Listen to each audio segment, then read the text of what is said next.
Have you ever wondered why we use money? Why this piece of paper or this number on a screen can buy you a coffee or a car? The story of money is the story of human civilization itself, and it all begins with a simple act: trade. Long before coins jingled in pockets, there was barter.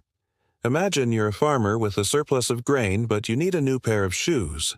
You'd have to find a shoemaker who not only has the shoes you want, but also happens to need your grain. It sounds complicated, right? It was.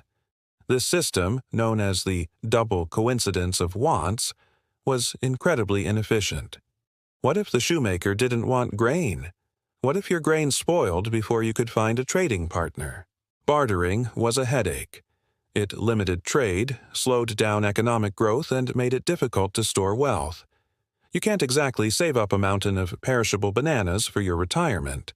People needed something better, something that everyone agreed had value.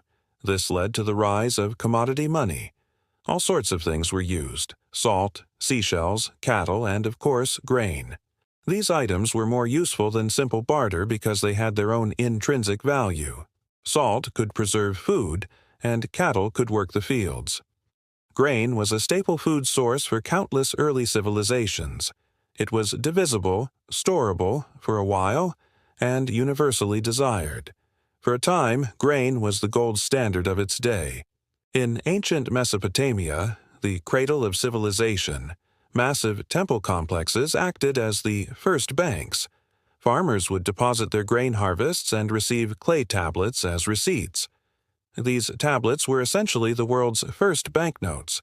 You could use them to pay debts or buy goods, and the holder could redeem the tablet for the actual grain at the temple. This was a revolutionary step. It separated the act of buying and selling. You no longer needed that double coincidence of wants. But grain still had its problems. It was bulky, difficult to transport in large quantities, and it could still spoil or be eaten by pests. Humanity needed something even better, a medium of exchange that was durable, portable, divisible, and, most importantly, rare. Enter the age of metals: copper, silver, and ultimately gold. Why gold? What makes this shiny yellow metal so special? Think about it. Gold doesn't rust or corrode.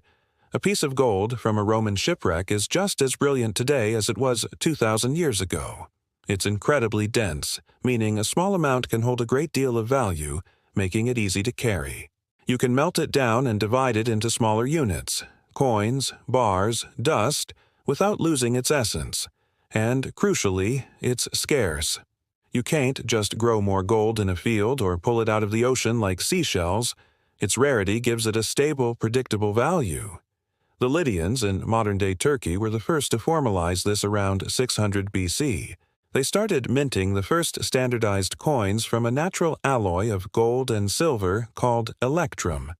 Each coin was stamped with an image, typically a lion's head, which guaranteed its weight and purity. This was a game changer. Suddenly, trade exploded.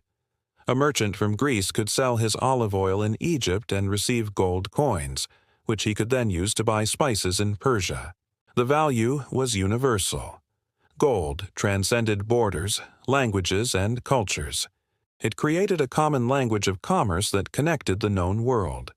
Gold didn't just facilitate trade, it built empires. The wealth of King Croesus of Lydia became legendary. The Persian Empire funded its massive armies with gold derricks. Alexander the Great's conquests spread Greek gold coinage across Asia, and the Romans used their vast gold reserves to build roads, aqueducts, and legions that controlled a vast territory. To have gold was to have power. It could fund wars, build monuments, and finance expeditions to find more of it. The concept of a treasury, a central store of a nation's wealth, was born. Gold wasn't just money. It was the ultimate symbol of security, stability, and imperial might. It represented a promise, a store of value that could outlast a single human life, a harvest, or even a kingdom. This idea, that money should be backed by a physical, valuable commodity, is known as the gold standard. For centuries, it was the bedrock of the global financial system. A country's currency was directly linked to the amount of gold it held in its vaults. This system provided a sense of stability and discipline. A government couldn't simply print more money without acquiring more gold, which helped to control inflation. The journey from a bag of grain to a gleaming gold coin is more than just a history of currency. It's the story of how we learned to trust each other on a massive scale. It's about our search for a universal measure of value, a way to translate human labor, skill, and resources into something tangible and enduring. Gold's role as the foundation of our monetary system has changed in the modern era, but its legacy is undeniable. It shaped our understanding of wealth, fueled the growth of global trade, and laid the financial foundations for the world we live in today.